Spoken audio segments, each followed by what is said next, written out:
catastrophic winter storm described by meteorologists as a generational blizzard has left the Calgary region in a state of emergency this week. The storm, which peaked between December 17th and 18th, 2025, brought a lethal combination of heavy snowfall, plummeting temperatures, and hurricane-force wind gusts, resulting in one of the most significant traffic disasters in Alberta's recent history. The focal point of the tragedy occurred on Highway 2, Queen Elizabeth II Highway, the primary artery connecting Calgary and Edmonton. On Wednesday afternoon, as visibility dropped to near zero, a chain reaction collision involving an estimated 80 to 100 vehicles occurred just north of Calgary city limits, near Airdrie. Someone is still in the truck. Get help! Witnesses described a scene of pure carnage. Semi-trucks, SUVs, and passenger cars were crumpled together, forming a wall of twisted metal that stretched for nearly a kilometer. "I couldn't see the hood of my own car," said Marcus Jensen, a commuter who narrowly avoided the pileup. "Suddenly, I heard the sound of screeching tires and metal crushing metal. People were screaming, and the wind was so loud you could barely hear your own thoughts. It was a graveyard of vehicles." RCMP, Royal Canadian Mounted Police, and emergency crews worked through the night in sub-zero temperatures to extricate trapped motorists. Due to the blocked highway, transit buses were eventually dispatched to serve as mobile warming centers, transporting hundreds of stranded survivors to a temporary shelter at the Inspire Library in Airdrie. Alberta Health Services, AHS, confirmed that dozens of individuals were transported to Calgary hospitals with injuries ranging from minor fractures to critical trauma. Miraculously, despite the scale of the wreckage, no fatalities have been officially confirmed as of Friday evening, December 19th, though several motorists remain in intensive care. The Calgary International Airport, YYC, was forced to suspend all operations for over 12 hours during the height of the storm. Flight tracking data showed hundreds of cancellations, leaving thousands of travelers stranded during the busiest week of the holiday season. Environment Canada reports that the storm was fueled by a bomb cyclone effect, where atmospheric pressure drops rapidly, drawing in frigid Arctic air. Up to 40 centimeters in some parts of the Calgary metropolitan region. Temperatures plummeted to minus 25 degrees Celsius, with wind chills making it feel closer to minus 38 degrees Celsius. Recorded at over 90 kilometers per hour, creating whiteout conditions where the horizon and the road become indistinguishable. Inside Calgary city limits, the priority snow plan has been pushed to its absolute limit. City officials reported that even heavy-duty snowplows struggled to keep up with the rate of accumulation on major routes like Stony Trail and Deerfoot Trail. "Our crews are working 24/7, but the wind is blowing the snow back onto the roads as soon as we clear them," said a spokesperson for the City of Calgary Roads Department. Residents are urged to stay off the roads unless absolutely necessary to allow emergency vehicles and salt trucks to operate. For real-time road closures and safety alerts, residents are encouraged to monitor the 511 Alberta official site. While the heavy snowfall has subsided as of Friday, December 19th, the danger is far from over. A deep freeze warning remains in effect.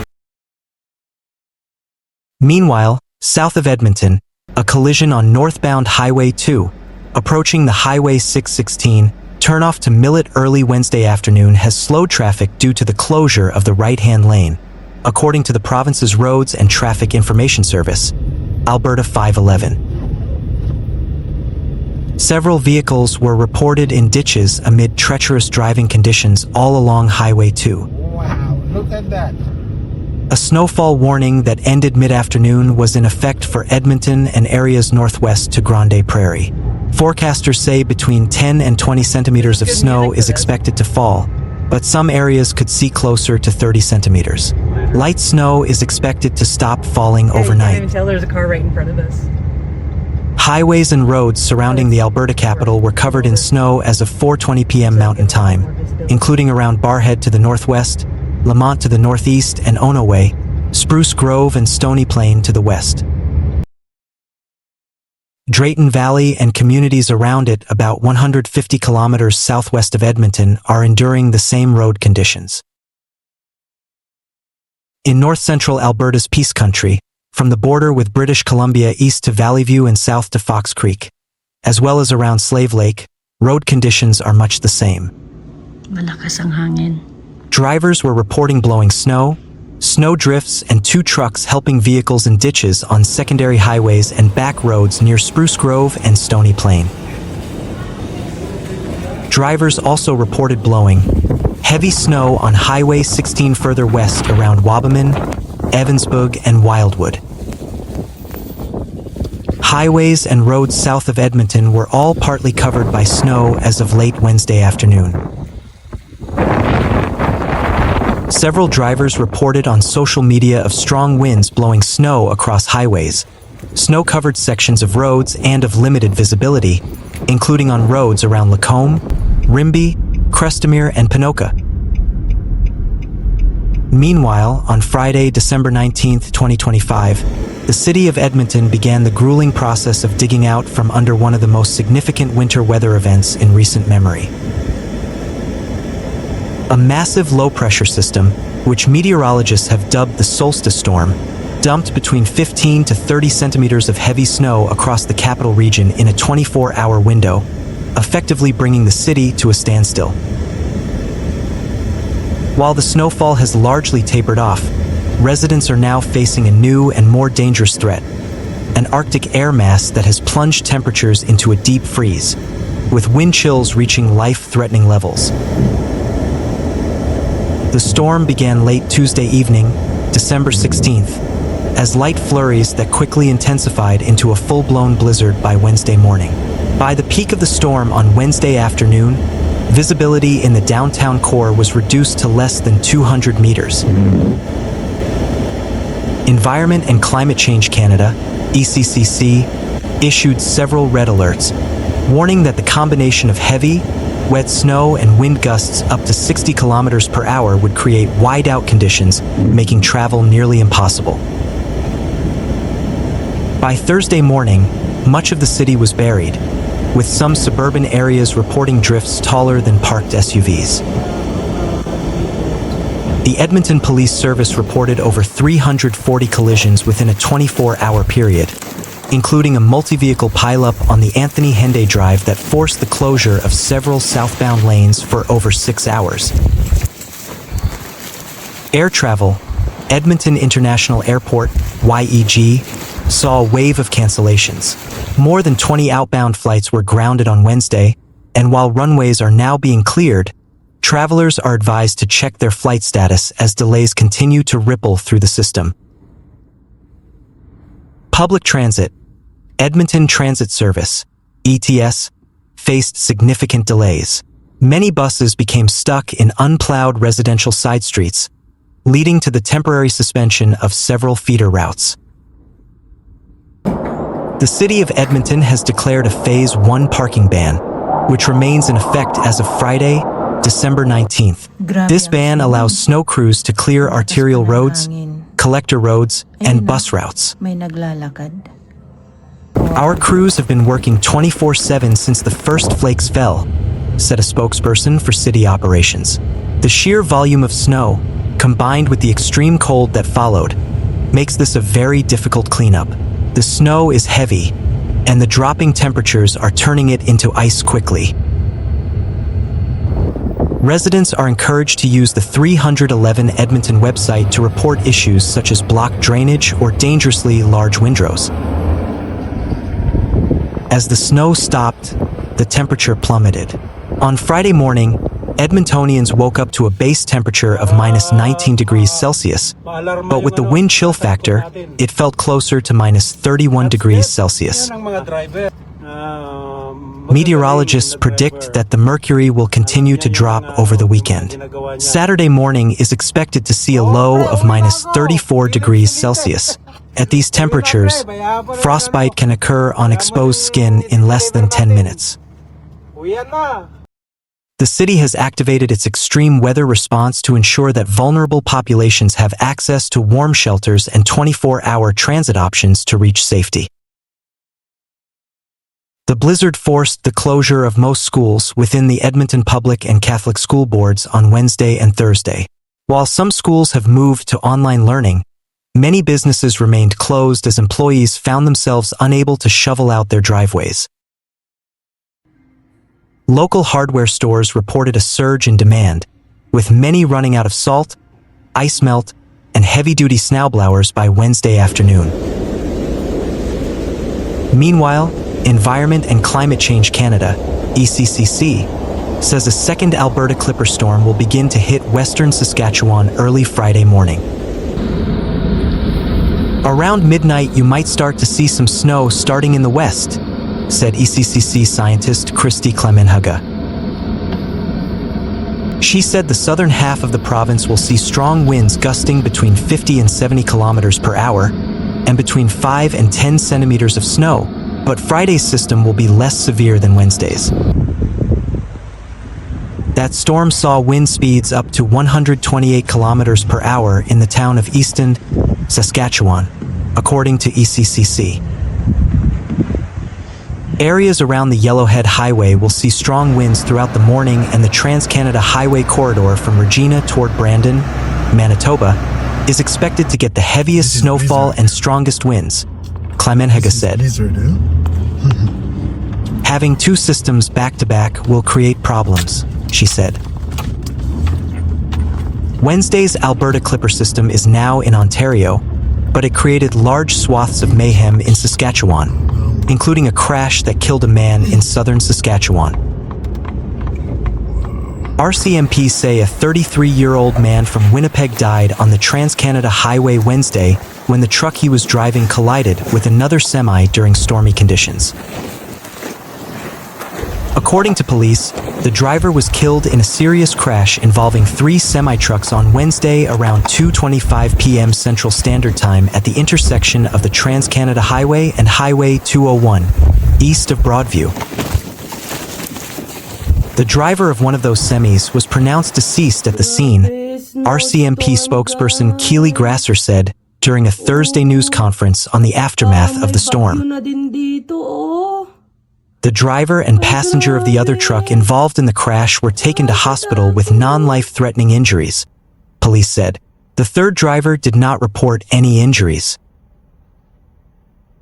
Police said 2 of the semis collided and a third left the road, but investigators are determining whether it was also involved in the collision or took evasive action to avoid it. Broadview RCMP are investigating the crash with the help of a collision reconstructionist. Police said the Manitoba man's family has been notified. RCMP said they received 82 crash reports between 4 p.m. Central Standard Time on Wednesday and 7 a.m. Central Standard Time on Thursday. There were also 25 other weather-related reports during the same time period. Really, this is just the beginning of winter driving in Saskatchewan. This is the first big wallop that we've got, Grasser said. RCMP are urging people to be prepared for winter driving and to check the highway hotline before setting out.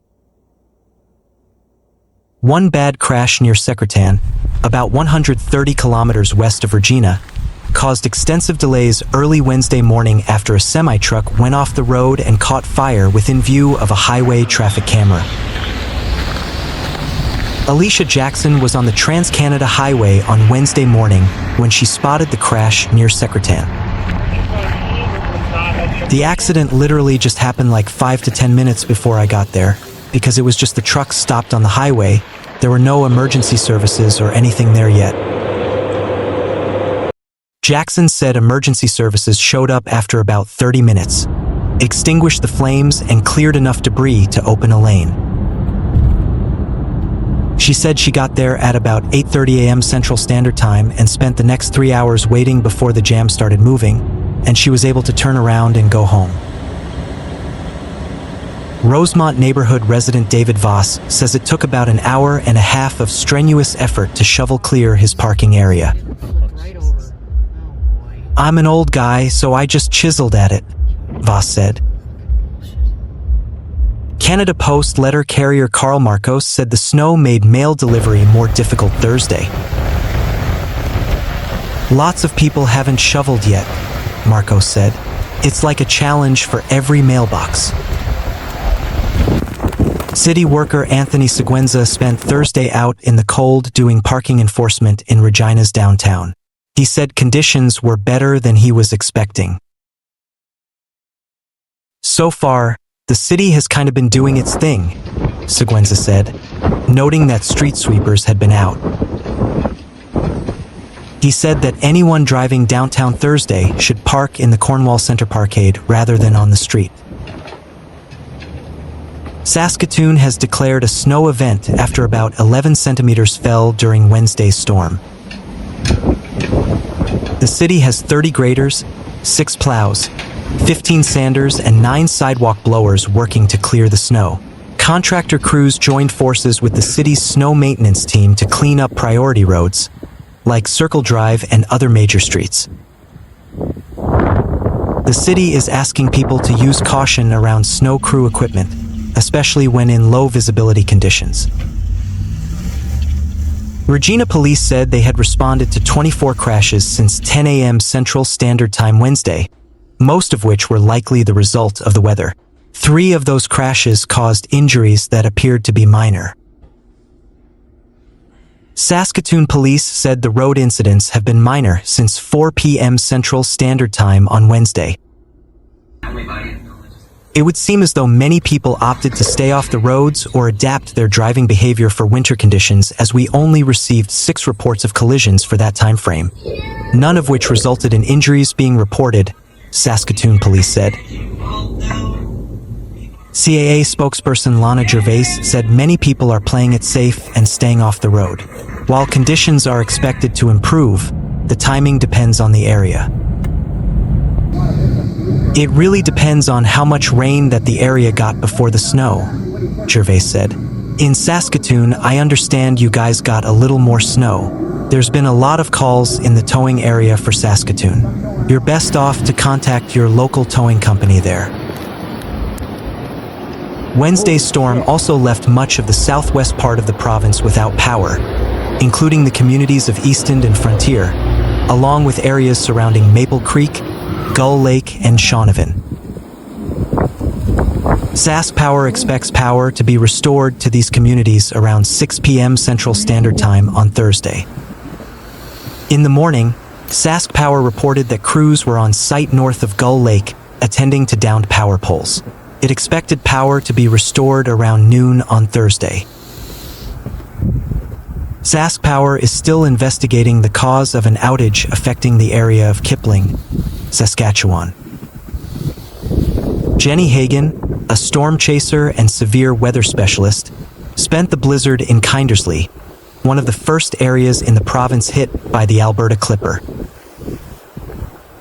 By 6 a.m. Wednesday, it was pouring rain here in west central Saskatchewan, said Hagan.